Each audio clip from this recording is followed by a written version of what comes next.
wonten ngersanipun Gusti awit wonten ing kalodhangan menika Gusti sampun kepareng babar daya pangaribawa sehingga kita saged kempal suka parisuka mahagya dening Rasul kanthi kebaing kawujud.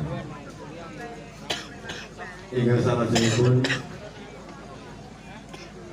wonten iki kula ngaturaken bilih Rasul wonten ing dusun Hulu dinten menika jatosipun kedadosan saking pinten-pinten kegiatan ingkang sampun dipun lampahi kaliyan warga masyarakat dusun Hulu.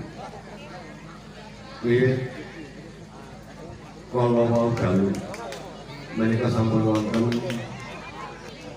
ide palilah dhateng warga masyarakat dusun Hulu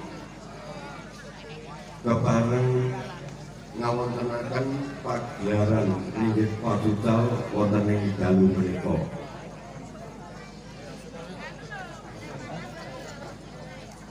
Atur ingkang salajengipun